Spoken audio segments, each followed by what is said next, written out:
Kadambari silks లో కళ్యాణ కమనీయం సెల్ మార్చి 6 నుండి 19 వరకు ప్రతి 15,000 బ్రైడల్ సారీస్ కొనుగోలుపై ఒక గోల్డ్ కాయిన్. ఒకేసారి బంగారం డమాల్ మంది ఎవరు ఊహించిన విధంగా 8,000 రూపాయలు పడిపోయింది. మరోవైపు పెట్రోల్ మంటలు రెడీ అంటూ వార్నింగ్ బెల్స్ మోగుతున్నాయి. పశ్చిమాసియాలో జరుగుతున్నటువంటి యుద్ధ ప్రభావం వల్లనే ఈ ధరల హెచ్చుతగ్గులు జరుగుతున్నాయా? అసలు మార్కెట్ పైన ఈ యుద్ధం ప్రభావం ఎలాంటిది మనతో ప్రయత్నం చేద్దాం. మనతో పాటు అనలిస్ట్ రాంబాబు గారు ఉన్నారు. రాంబాబు గారు నమస్తే. నమస్తే కేశవ్ గారు. యుద్ధం అనగానే సాధారణంగా ఊహించేటువంటి అంశాలే ఇవన్నీ కూడా. కానీ మన దేశంలో అనూహ్యమైనటువంటి రెండు భిన్న పరిస్థితులు చూస్తున్నాం. ప్రపంచవ్యాప్తంగా కూడా అదే ఉంది. పెట్రోల్ ధరలు ఇంకొక 2 రోజుల్లో లేదా 24 గంటల్లో ఈ సాయంత్రానికే 10 రూపాయలు పెరుగుతున్నాయి, 15 రూపాయలు పెరుగుతున్నాయి అని చెప్పి ప్రచారం చాలా గట్టిగా జరుగుతుంది. అసలు ఏంటి పెట్రోల్ ధరల పైన ఈ యుద్ధం ప్రభావం ఏమైనా ఉందా? అంటే డిఫరెంట్గా ఉంటుంది కేశవ్ గారు. ఎందుకంటే ఇప్పటిదాకా మనకి అరౌండ్ $65 నుంచి $70 పర్ బ్యారెల్ క్రూడ్ ఆయిల్ ఉన్నప్పుడు మనం 107 రూపాయల పెట్రోలు, అరౌండ్ 95 రూపాయల డీజిల్ ఉంది. ఎల్పిజి కూడా మనకి దాదాపుగా 900 డొమెస్టిక్ సిలిండర్, 1500 కమర్షియల్ సిలిండర్ ఎల్పిజికి సంబంధించినంత వరకు ఏంటంటే చాలా వరకు ఇంతకుముందు ఉన్నటువంటి సబ్సిడీలను ఎత్తేసారు. కాబట్టి ఈ ఆయిల్ మార్కెటింగ్ కంపెనీస్కి ఫ్రీ మార్కెట్ రేట్లో వాళ్ళు ప్రైస్ ఫిక్స్ చేసుకునేటట్లుగా గవర్నమెంట్ వెసులుబాటు చేసింది. గత 5 సంవత్సరాలు 6 సంవత్సరాలుగా ఇది ఫ్రీ. ఇంతకుముందు 450 ఉన్న సిలిండర్ 900 రూపాయలు అయిపోయింది. 750 రూపాయలు ఉన్న కమర్షియల్ సిలిండర్ 1500 రూపాయలు అయిపోయింది. కాబట్టి ఎల్పిజి ధరల్లో పెద్ద మార్పు ఉండకపోవచ్చనే నేనైతే. అసలు ఎల్పిజినే కంప్లీట్ షార్టేజ్ ఉంది. ఖతార్లో జరిగిన అటాక్స్కి కరెక్ట్ ఎల్ఎన్జి సప్లై మొత్తం ఆగిపోయిందని చెప్పి. ఎల్పిజికి ఎల్ఎన్జికి చాలా తేడా ఉంది కేశవ్ గారు. ఇందులో ఏంటంటే ఎల్పిజి అనేది పెట్రోలియం ప్రోడక్ట్, ఎల్ఎన్జి అనేది న్యాచురల్ ప్రోడక్ట్. ఎల్ఎన్జి అనేది యాజ్ ఇట్ ఈస్గా దాన్ని తవ్వుకొని తీసుకోవటమే, దాంట్లో మిక్సింగ్ బ్లెండింగ్ ఏమి ఉండదు. వేరే LPG is a mixture of propane and butane అనే 2 రకాల గ్యాసుల్ని బ్లెండింగ్ చేస్తే వచ్చేది ఎల్పిజి. కాబట్టి ఏంటంటే LPG is a petroleum product. అంటే క్రూడ్ ఆయిల్ నుంచి మనకు వచ్చిన వాటిల్లో క్రూడ్ ఆయిల్ని ప్రాసెస్ చేసేటప్పుడు వచ్చినప్పుడు పెట్రోలు, డీజిలు, టార్ వచ్చినట్లే ప్రొపేను, బ్యూటేను ఇటువంటి వాయువులు కూడా ఉంటాయి. ఈ గ్యాసిఫికేషన్లో వచ్చేది ప్రొపేన్ అండ్ బ్యూటేన్. ఈ బ్లెండింగ్ చేసేది ఎల్పిజి. కాబట్టి క్రూడ్ ఆయిల్ ధర మీద ఎల్పిజి ఆధారపడి ఉంది. ఎల్ఎన్జి ధర అనేది మాత్రం దాని కంటైనర్ షిప్స్ రావటంలో ఉన్నటువంటి ఎంత వస్తే అంత అవాంతరాలు, సప్లై డిమాండ్ని బట్టి. ఈ రోజున ఎల్ఎన్జి అనేది లేకపోతే మన దేశంలో ఉన్నటువంటి సెరామిక్ టైల్స్ పరిశ్రమ ఒక్కటి కూడా నడవదు. తర్వాత మన దేశంలో ఉన్నటువంటి ఫార్మాస్యూటికల్ ఇండస్ట్రీ, ఎస్పెషల్లీ హైదరాబాద్లోనే చూసుకుంటే ఎల్ఎన్జి వాడుతున్నారు, ఎల్పిజి కూడా వాడుతున్నారు ఫార్మాస్యూటికల్ ఇండస్ట్రీస్లో. కాబట్టి ఈ ఎల్పిజి షార్టేజ్ అనేది ప్రజలు కూడా వాడుతున్నారు, హోటల్స్ వాడుతున్నాయి. కాబట్టి ఎల్పిజి మీద ప్రెషర్ ఎక్కువ. ఎల్పిజి అనేది మన దగ్గర డొమెస్టిక్గా తయారవ్వదు. చాలా వరకు ప్రొపేన్, బ్యూటేన్ గ్యాస్ కానీ ఎల్పిజి బ్లెండెడ్ గ్యాస్ అంటే 90% ఇంపోర్టెడ్, 80% అనుకోవచ్చు. ఎందుకంటే దేశంలో కొన్ని ప్రైవేట్ కంపెనీలు ఉన్నాయి, ఇటు సూపర్ గ్యాస్ లాంటి, కాన్ఫిడెన్స్ పెట్రోల్, గో గ్యాస్ లాంటి ఇటువంటివి ఉన్నాయి. వాళ్ళు చేసే పని ఏంటంటే ప్రొపేన్ని, బ్యూటేన్ని విదేశాల నుంచి ఇంపోర్ట్ చేసుకొని దాన్ని బ్లెండింగ్ చేసి మీకు ఎల్పిజి అనేది ప్రైవేట్ సప్లై కూడా ఉంది. కొంతమంది కమర్షియల్గా ఎక్కువ సప్లై చేస్తున్నారు. డొమెస్టిక్లో మాత్రం అన్ని oil marketing companies, government owned కంపెనీసే డొమెస్టిక్ సిలిండర్స్ సప్లై చేస్తున్నారు. ఎల్పిజి ధరలు పెరగటానికి తక్కువ అవకాశం ఉంది కేశవ్ గారు. ఇందులో రెండోది ఏంటంటే ఒక ఫార్చునేట్ థింగ్ ఏంటంటే ఇండియాలో 5 రాష్ట్రాల్లో, ముఖ్యమైనటువంటి 5 రాష్ట్రాల్లో ఎన్నికలు ఉన్నాయి. కాబట్టి ఎల్పిజి ధరను కానీ, పెట్రోల్ ధరను కానీ, డీజిల్ ధరను కానీ పెంచే సాహసం ఎన్డీఏ గవర్నమెంట్ ఢిల్లీలో కూర్చొని చెయ్యదని నా నమ్మకం. ఎందుకంటే లాస్ట్ టైం యూపీఏని పెట్రోల్ ధరలే పడగొట్టింది అన్న విషయం బాగా తెలుసు. అది తెలుసు, క్లియర్గా తెలుసు. ఎందుకంటే ఇప్పుడు ఎలక్షన్స్ ఉన్నాయి కాబట్టి మే 5వ తారీఖు రిజల్ట్స్ వచ్చేంత వరకు మాత్రం ప్రజలు సేఫ్ అనే నేను భావిస్తాను. అదే కనుక ఇప్పుడున్న పరిస్థితుల్లో కనుక ఎలక్షన్స్ లేకపోతే 2వ రోజు 3వ రోజే పెరిగిపోయింది. ఈ పాటికి పెట్రోల్ ధరలు, డీజిల్ ధరలు పెరుగుండేవి. కానీ సప్లై విషయంలో కూడా ఇప్పుడు కంప్లీట్గా ఖతార్లో ఉన్నటువంటి ఈ నిన్నే ఒక అటాక్ జరిగింది. రస్ లఫాన్ న్యాచురల్ గ్యాస్కి సంబంధించి అది వరల్డ్స్లోనే లార్జెస్ట్ ప్రొడ్యూసర్. అది డ్యామేజ్ అయింది. 3 నుంచి 5 సంవత్సరాలు పడుతుంది అంటున్నారు. ఈ ఆరామ్కో లాంటి పెద్ద సౌదీకి సంబంధించినటువంటి పెద్ద రిఫైనరీలు డ్యామేజ్ అయింది. ఒకవైపు హోర్ముజ్ నుంచి ఇండియాకి సంబంధించిన షిప్పుల్ని పంపిస్తూ ఉంటూనే సప్లైని అక్కడ ఎక్కడైతే ప్రొడక్షన్ ఉంటుందో అక్కడ డ్యామేజ్ చేస్తున్నారు.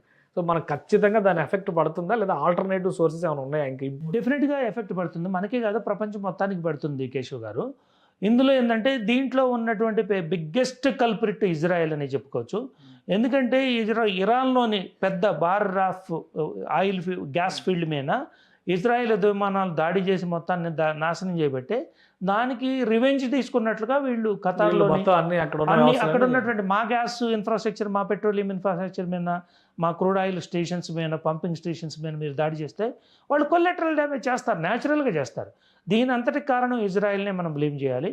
ఇండియాలో మనం ఎదుర్కొనే వంట గ్యాస్కి కొరత కానీ, లేకపోతే పెట్రోల్ డీజిల్ మీదటువంటి పడబోయే ప్రమాదం దాని నుంచి కానీ, వీటన్నిటికీ మూల కారణం ఇజ్రాయెల్ అండ్ అమెరికానే. ఇందులో ఎటువంటి డౌట్ లేదు. బట్ లక్కీగా ఏంటంటే ధరల విషయంలో మాత్రం ఎలక్షన్స్ ఉన్నాయి కాబట్టి కొంత సేఫ్ అయ్యాం. ప్రజలు ఇండియన్స్ కొంచెం సేఫ్ అయ్యారని భావిస్తాం. కనీసం ఒక నెలన్నర పాటు. ఈ నెలన్నరలో వస్తే సమస్య ఉండదు, పరిస్థితులు అనుకూలించవచ్చు, పరిస్థితులు మారచ్చు. తర్వాత ఏంటంటే పెట్రోలియం మార్కెటింగ్ కంపెనీస్ ధరలు పెంచేంత డేరింగ్ స్టెప్ తీసుకోవని నేను అనుకుంటున్నా. But you never know. ఎందుకంటే ఇప్పుడు బియాండ్ ది కెపాసిటీ కనుక అయినట్లయితే ఆయిల్ మార్కెటింగ్ కంపెనీలు సింక్ అయ్యే పరిస్థితి కనుక వస్తే ఆటోమేటిక్గా government may allow them to increase the prices. అసలు ఈ గోల్డ్ పరిస్థితి ఏంటంటే, గోల్డ్ కూడా ఎవరు ఊహించలేదు, ఒకేసారి 8,000 పడిపోయింది. యుద్ధం ఇప్పుడు కొంచెం తగ్గింది, యుద్ధం హడావుడి. వారం క్రితం చాలా హెవీ పీక్ లెవెల్లో యుద్ధం జరుగుతున్నప్పుడు కూడా గోల్డ్ మాత్రం కిందకి పడిపోతున్నారు పడలా. ఇప్పుడు అనూహ్యంగా 8,000 పడిపోయింది. ఇవాళ కూడా ఏదో చిన్న మైనర్ ఒక 60 రూపాయలు ఏదో కొంచెం పెరిగింది, అది పెద్ద కరెక్షన్ కాదని అనిపిస్తుంది. ఏంటి గోల్డ్కి దీనికి ఏమైనా సంబంధం ఉందా? డెఫినెట్గా ఉంటుంది కేశవ్ గారు. ఇందులో బంగారం ధరలు ఎప్పుడైనా సరే స్టేబుల్ ఎకానమీలో స్లైట్గా కనుక షేర్ మార్కెట్ పర్ఫార్మెన్స్ తక్కువగా ఉన్నప్పుడు గోల్డ్ మీద ఆల్టర్నేటివ్ ఇన్వెస్ట్మెంట్గా చేస్తారు. ఇప్పుడు గోల్డ్ ధర స్తబ్దుగా ఉండటానికి 3 కారణాలు చెప్పుకోవచ్చు. ప్రపంచవ్యాప్తంగా క్రూడ్ ఆయిల్ ధరలు పెరుగుతుండటంతో central banks, especially Russia, China especially Russia is crude oil surplus కాబట్టి వాళ్ళకి ఏం ప్రాబ్లం లేదు. చైనా లాంటి పెద్ద కంట్రీస్, జపాన్ లాంటి పెద్ద ఆర్థిక వ్యవస్థలు, సౌత్ కొరియా లాంటి ఆర్థిక వ్యవస్థలు, ఇండియా లాంటి ఆర్థిక వ్యవస్థల్లో ఉన్నటువంటి సెంట్రల్ బ్యాంక్స్ గోల్డ్ కొనడానికి అంతకు ఇంట్రెస్ట్ చూపరు.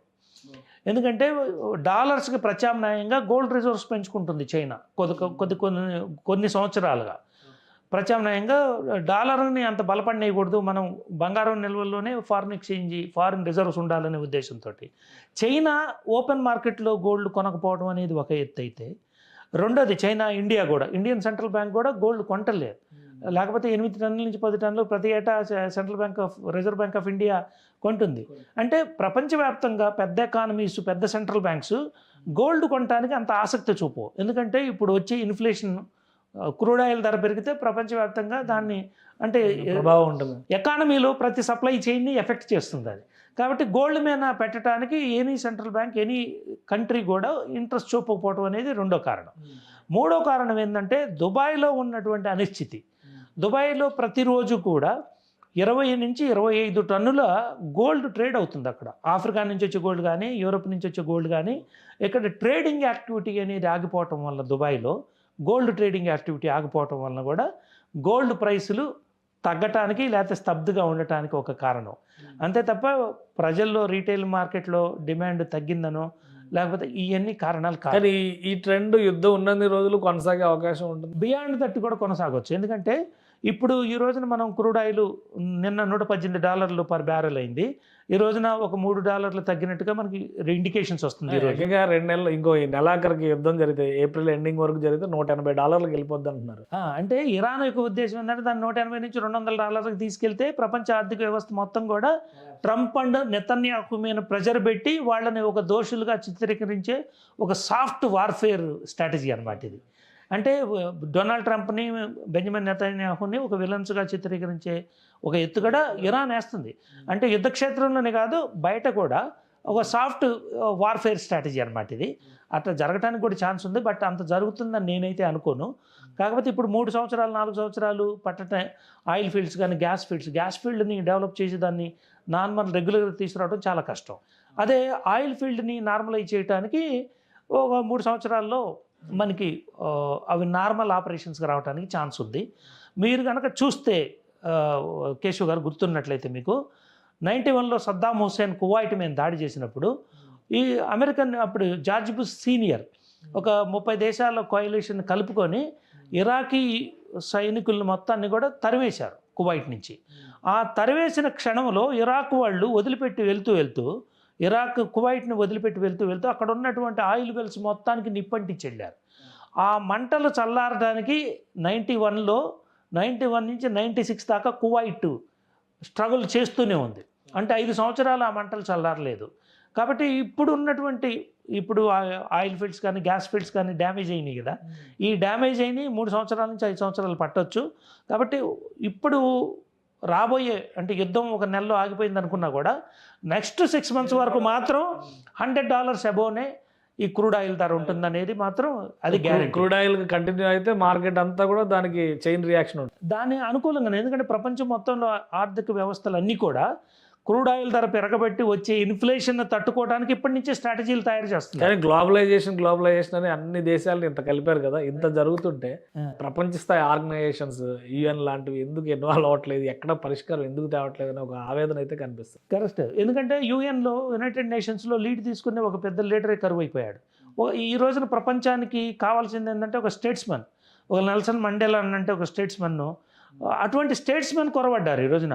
ఎందుకంటే డొనాల్డ్ ట్రంప్ మొదటి టర్మ్లో కానీ సెకండ్ టర్మ్లో కానీ మొత్తం కూడా ప్రపంచంలో ఉన్నట్టు ఆర్థిక వ్యవస్థీకృతంగా ఉన్నటువంటి అన్ని సంస్థలను నాశనం చేయడమే ఉద్దేశంగా పెట్టుకున్నాడు.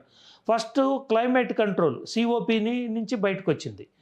తర్వాత రెండోది వరల్డ్ హెల్త్ ఆర్గనైజేషన్ WHO నుంచి బయటకు వచ్చింది.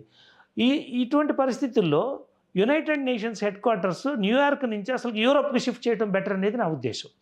ఎందుకంటే ఈ యునైటెడ్ నేషన్స్కి విలువివ్వని ఒక దేశంలో యునైటెడ్ నేషన్స్ ఉండటం, హెడ్ క్వార్టర్స్ ఉండటం అనేది సరైన పద్ధతి కాదు.